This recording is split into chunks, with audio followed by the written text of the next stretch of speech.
Crapmore gang. This David situation, it just gets crazier every day. Some days I can't even believe what I'm looking at. And today is no exception. What I'm about to tell you is wild. Because after breaking down to you guys that very bizarre David interview where he basically said that, I can't tell you who the voice on that album is because of copyright. Pulling some super weird face, acting very, very strange. Okay. He also said in that interview that when it came to his Withered album, where a voice that sounds awfully lot like Celeste, a lot of people on the internet believe that that voice is Celeste. Okay. When David was in the process of releasing that album, he said in that interview, I wrote a diary, I wrote a journal of everything about what I was going through at the time, every little detail, everything about every single song. I'm trying to get these headphones a bit more comfortable. Let me get them. Yeah, that's nice.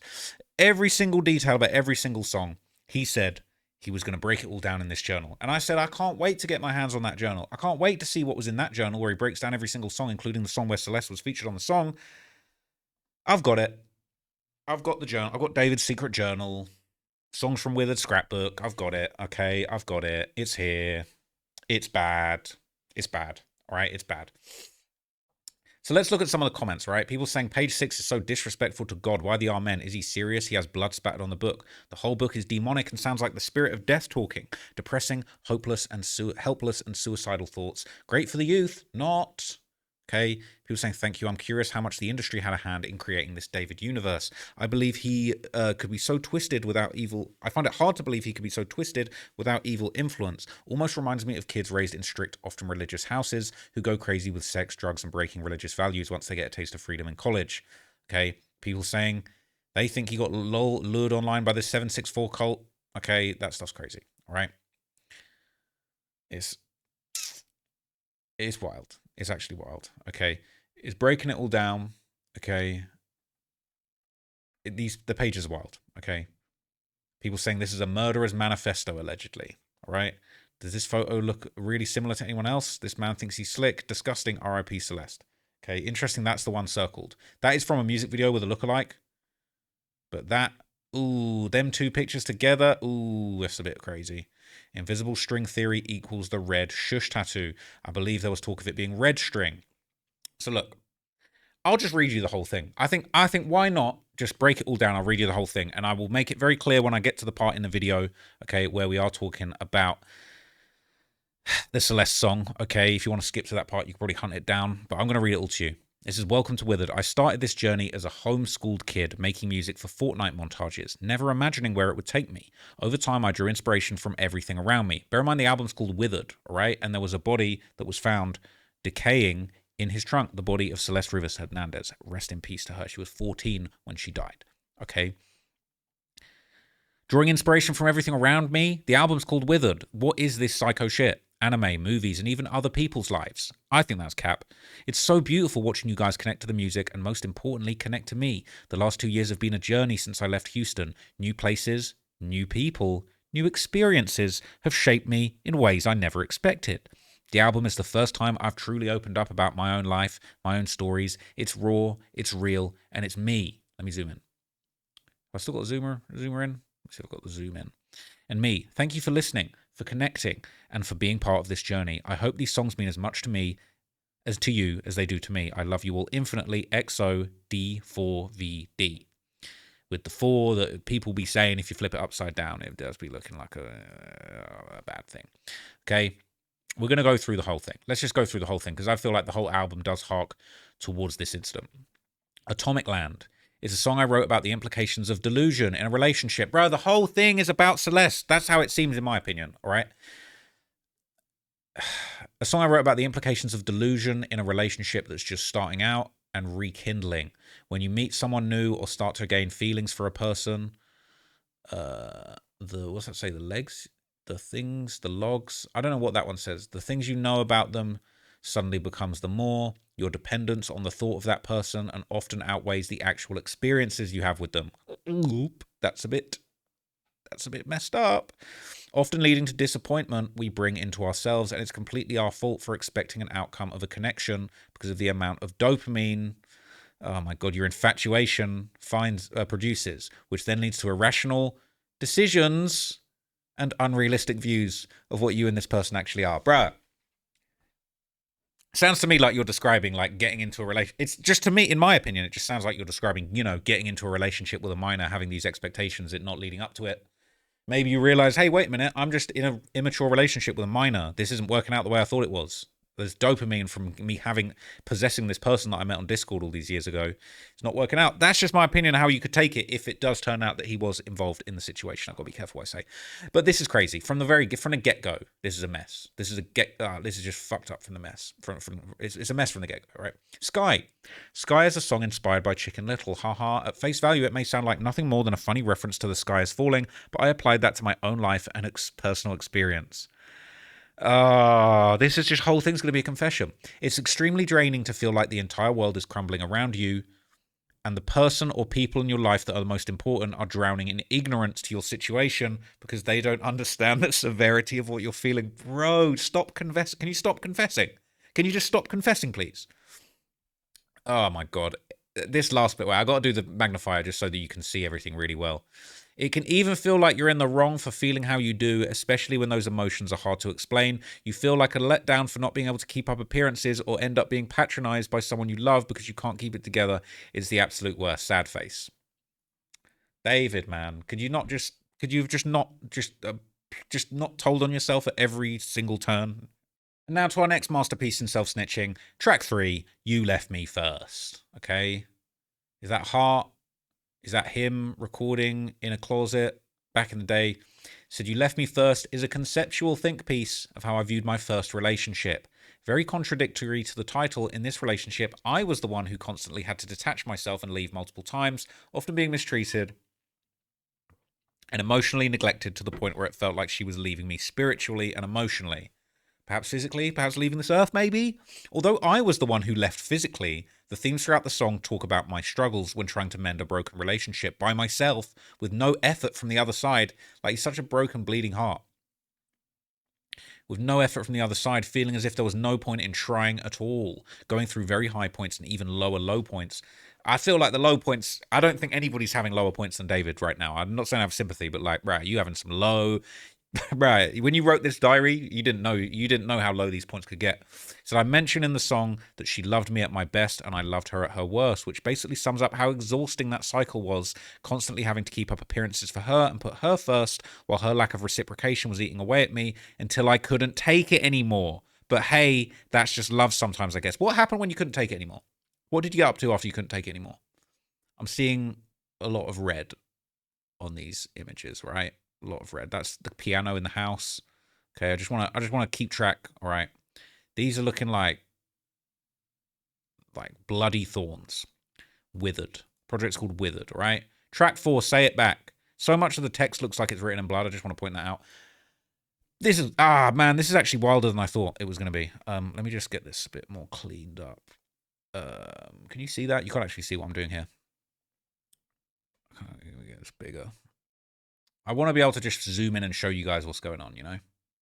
I've got a little magnifying glass plug in. Say It Back, track 4. Say It Back is such a powerful song for me and my growth as a person. The themes in this song deal with more unreciprocated love and unappreciated feelings. The most universal response to someone saying they love you is saying I love you too in return, or even I love you more. If you got it like that, haha. But to say I love you and not hear it back is crushing. Really? How crushing, David? What would you do after someone did that to you? Especially when you actually love the person you're saying it to. I'm usually a very understanding person. I rarely hold a grudge. But in the situation this song is based on, I most definitely did. I didn't even really mean the words crossed out. I said, but sometimes it gets to a point where becoming numb to mistreatment doesn't work anymore. When I feel things, I feel them on such a strong level that it's hard to concentrate on what's important to me because all I'm focused on is what's important to the other person. My love language is words of affirmation and acts of service. So the words and actions of people I care about and matter so much to me. I'd call this song my final attempt at trying to figure out what my real feelings are before solidifying them in friend again. Mouth open emoji. Weirdo. Oh, friend again. Okay, in friend again. So now he's going to basically solidify his feelings in friend again. This font is just creepy. I'm not going to lie, it's creepy. The way the David universe is a very terrifying place. Friend Again is one of those songs that evokes such an indescribable feeling when you hear it. From the build-up in the verses to the pre and the explosion in the chorus. In this song, I'm coming to terms with the relationship ending for the betterment of my well-being. Had to do what you had to do to better your own well-being. In the verses, I talk about what could have been if we lived in a perfect world. Then the pre-choruses bring me right back down to the reality of the situation. She doesn't love me, and I can't hold on to the ideation of love that isn't there anymore, so I have to stand on business. Can you just stop self-snitching? Can you please? And say that there's no possibility of us even being friends if we're not together, because the energy would be very imbalanced because of the romantic history we share. In other words, I don't ever want to be your friend again. Well, you can't. You can't. This is also a bit creepy. It's chalk outline of a body, if you ask me. That's what it invokes of me. Track 6, Somewhere in the Middle. I'm not going to lie, I didn't think every single song would sound confessional, in my opinion. Okay, it says, Somewhere in the Middle, sigh, I folded, LMAO. In the verses of the song, this is a body. This is a body. That's the shape of a body. I'm sorry, that's the shape of a body. Behind the text, that's the shape of a body. He just said he can never be their friend again. This is insane. That's the shape of a body with a little line cut going through it. And what's this? This is the invisible string theory. It's the string between them. This body's standing up. This body's laying down upside down. You know when gangs like put their logos upside down to say they're going to kill or K the other gangs? This body's upside down. This one's insane. That's the invisible string theory. I folded. The verses... this is insane. Sigh, I folded, LMAO. In the verses of this song, you can clearly hear me sounding like a broken record once again, pointing out that she doesn't tell me she loves me and the fact that I gave her everything and got nothing in return. But sometimes you have to learn the hard way with love. Only thing is, this time I'm having a hard time deciding if I should love again or protect my heart, leaving me literally somewhere in the middle between the two. Invisible string theory between two bodies in different states. Different states. Writing this song almost drove me insane, having to relive the confusion I felt balancing between love and letting go. Drove you insane. But I guess that's how you feel. I guess that's how you know what you felt wasn't superficial. Love isn't easy, and it's often hard to follow after losing the plot over and over again. Amen. Crying, smiling face. This guy's twisted, man. And oh no, Caliucci's, we're going to need the crisis management team because you're all over this shit. Crashing out. Please don't tell me you got Caliucci's on a song and snitched on yourself in the most embarrassing way. Crashing with Caliucci's. This is a brand risk. Caliucci's, this is a brand risk. Get that song taken down. All right? You had to do what you had to do. That's what she did. Okay? This song is so real, man. It all really does come crashing down, whether emotionally, literally, physically, spiritually, whatever the case it may be. It crashes. This guy is absolutely twisted. Nothing lasts forever, and I make that clear in this song with my verses and chorus, but then the lovely Caliucci's contrast my melancholic mantra with her saving grace lyrics. She talks about the world crashing down but being unbothered by what's going on around her because she's with the person she loves. Must be nice. Just these little tidbits, like she's with the person she loves. Oh, must be nice. Like, what happened to the person you loved? Can you tell us? Can you tell us what happened to the person you loved? And that she'll stay by his side and won't let him go no matter how hard outside forces try and get in between their love. Outside forces? What, like laws? What, like age of consent laws? Outside forces get in between their love. This song means so much to me, and so does Callie. She's supported my music for so long, and I'm a huge fan of hers. I'm glad this one came together. Well, she's not supporting your music now. She is distant. This is a brand risk. This is a problem. She's not going to be feeling being in part of this, all right? And all of that crashing out and self-snitching and just absolutely bizarre ranting and raving that seems to correspond with real events, in my opinion. We get to the song in question, the Invisible String Theory song. The song that many people believe has the voice of the little girl, Celeste Rivas Hernandez, who was found dead in his trunk. Okay? This is fucked. We've reached the crescendo point of this now, okay? My first interlude, inspired by a real conversation I had with someone I really thought I loved. With someone I really thought that loved me. He thought they loved you, but they didn't say it back. That person introduced me to the East Asian belief called the invisible string theory, it's written in red.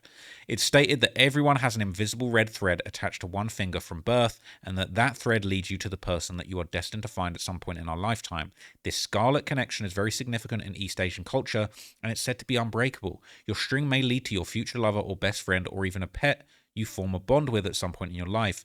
It's a beautiful concept that I find incredibly compelling, and I use this imagery in the storytelling of this album frequently. I just find it funny that that person that introduced me to this unbreakable bond is now no longer in my life anymore. What a trip. What a fucking trip. This is actually such a trip. I'm not going to lie. This shit's a trip. This is worse than I could have possibly imagined. Next track, Is This Really Love? Here I go again asking more questions. I already know the answer to, shake my head. This song is a sister song to say it back in a way. Simple me, yearning to know what I am to someone. As I'm writing this, I realize that might be my problem. I'm always longing to know how people perceive me. I am annoying. I am cool. Am I annoying? Am I cool? Am I attractive? Am I short? Yes, dummy. Am I loved? Am I hated? So on and so forth. It's a prominent thought that passes through my head with almost every interaction I have. But in this song, you can see how truly passive it is.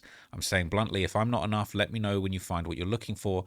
At that point in my life writing this song, after being through the ups and downs of our love, I was honestly okay with just being a stepping stone in someone's journey to finding the person that they're meant to spend the rest of their life with. Even if it wasn't me, I feel like that's a very mature state of mind to be in, though. Whatever love I gave someone, so he said, whatever love I give someone is theirs to keep. If it ends up not working out, I'm not going to ask for it back. It was simply just a time to enjoy each other's company, even if it doesn't last very long. Well, how did it end? How did it end? Where'd it go wrong? Please, just, these titles are killing me. These titles are actually, bruh, can you stop with the, bro, where'd it go wrong? Where'd it go wrong is the epitome of self-reflection and honestly self-loathing too. The entire song is me genuinely explaining to myself why I don't belong with someone who isn't good for me. I never listen to instructions, which is a bad habit that I have, Steve Lacy reference, and I literally had to translate my advice into a song in order for it to get through to me. The chorus is only 2 sentences long, but it speaks volumes to me. Where'd it go wrong with you? I don't belong with you. Where'd it go wrong? How wrong did it go? Did it go really, really, really wrong? The question and the realization, both in the same chorus, is so meaningful to me because so much clarity can be found if we stop for a second and ask ourselves the questions we asked everyone else first. The outro verse of the song is me pouring my heart out into the mic, explaining how I feel about not knowing what I mean to her, feelings on not wanting to love anymore, being a little bit concerned, and talking about how I again loved her at her lowest when it went completely unnoticed until I had enough. And it was too late. I'm just going to read that again. The outro verse is the song of the song. Excuse me. The outro verse of the song is me pouring my heart into the mic, explaining how I feel about not knowing what I'm meaning to her. Feelings on not wanting to love anymore, being a little bit conceited, and talking about how I again loved her at her lowest when it went completely unnoticed until I'd had enough and it was too late. What happened when it was too late?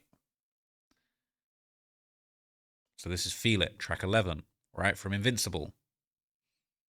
Brand risk. Now you're a brand risk. Okay, it's a problem.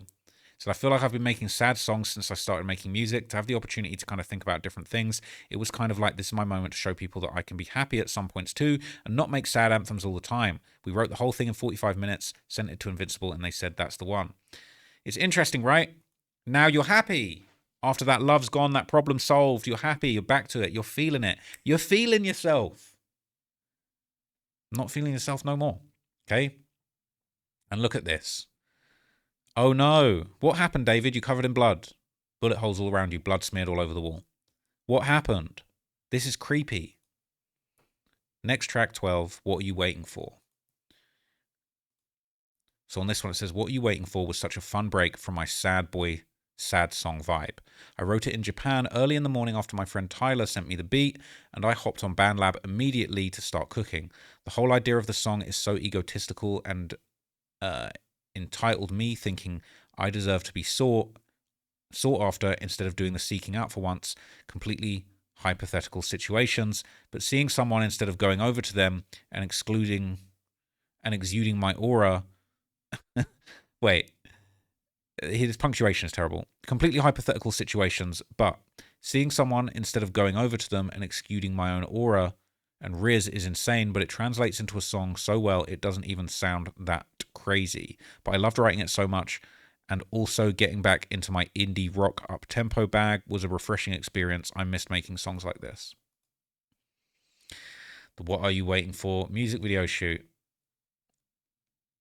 This is made to look like a Twitch chat. That's very, very interesting, right? Live on Twitch with Jason the Ween. I see you from across the room. Itami says, I thought I wouldn't feel a thing.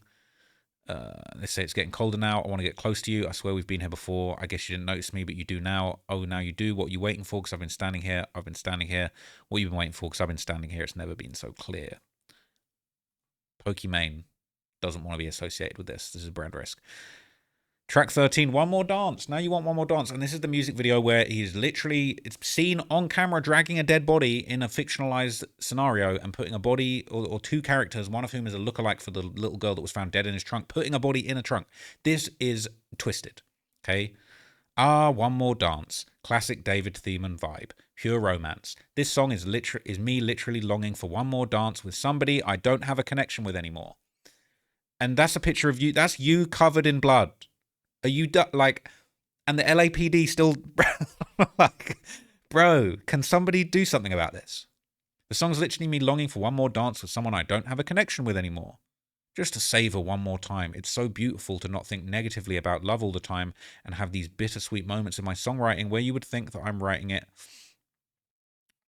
head over heels in love and not from the perspective of a broken-hearted yearner wishing for something he doesn't have. Ha ha ha. Covered in blood. What the hell?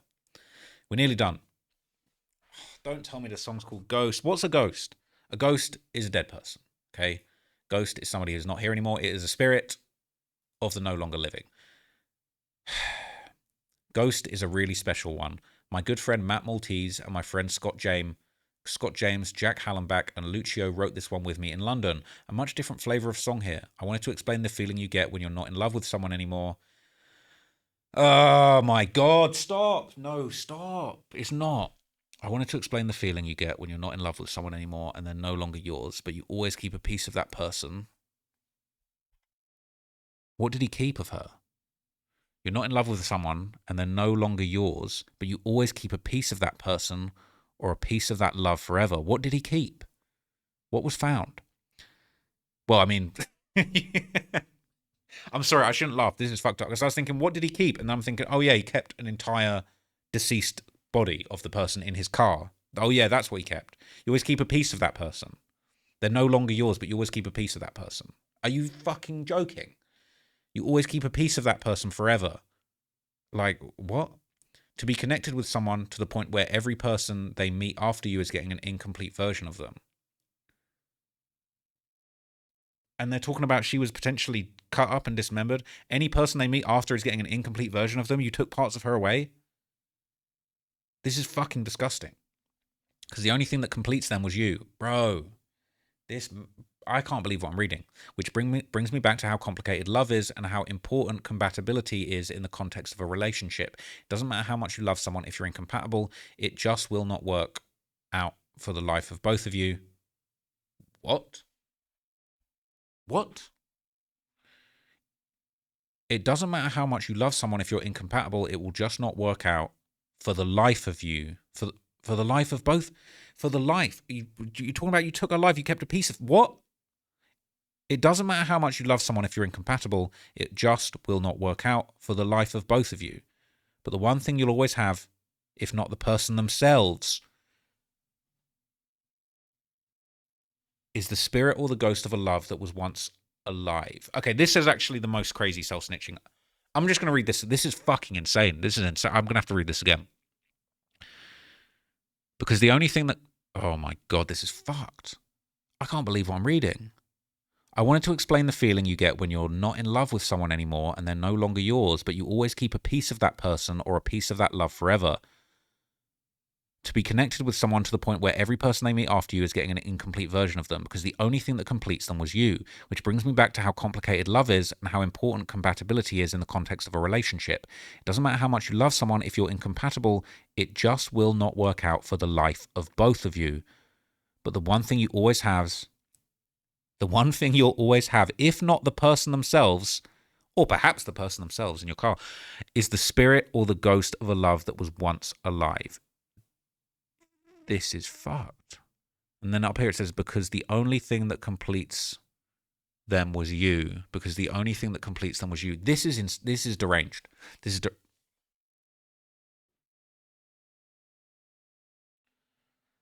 bruv.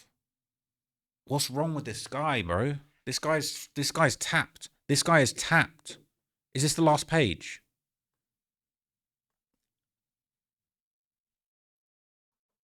it's just, to me, just as an outsider reading this, it's just so obvious to me, in my opinion, that I believe that he probably did do this. This is insane. And now we're at Afterlife. Are you kidding me? Is this album still out?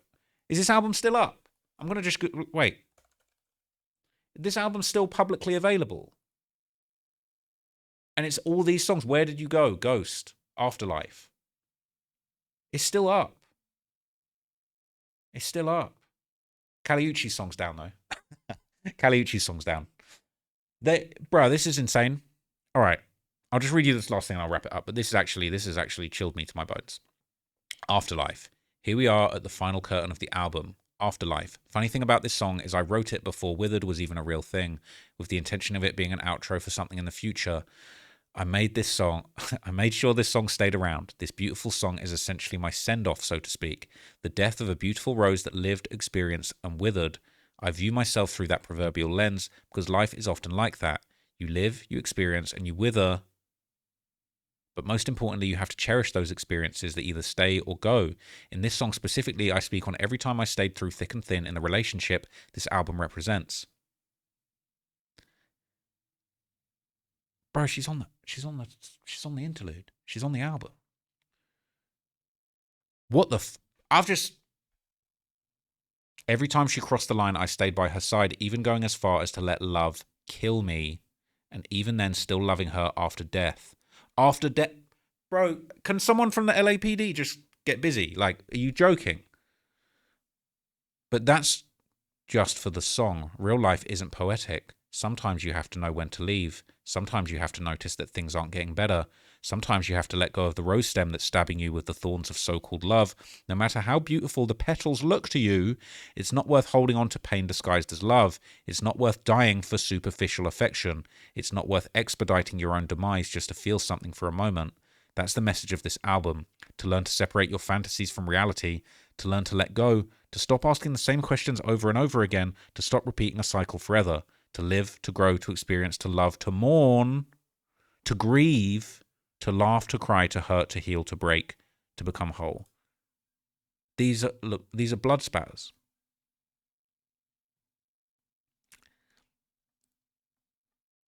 I'm speechless. I had been saving this to do a breakdown on.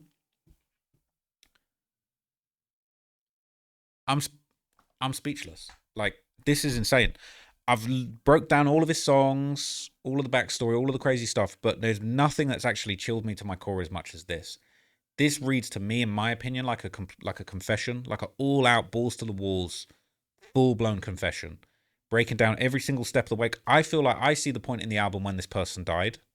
You got track Afterlife, Ghost, One More Dance. It seems like this is where she died. Is this really love? Invisible string theory? Where'd it go wrong? And then after it's all done and over with and you've moved on, feel it, you're feeling good again. But then them feelings hit you. You've seen bloodstains all over this place. It tells the whole story of the relationship. What are you waiting for? One more dance. He wants one more dance. He just wishes he could go back, wishes he could bring her back. He owns her body. Because the only thing that completes them was you. Afterlife. I'm so disturbed. This is actually one of the most disturbing things that I've seen in this situation.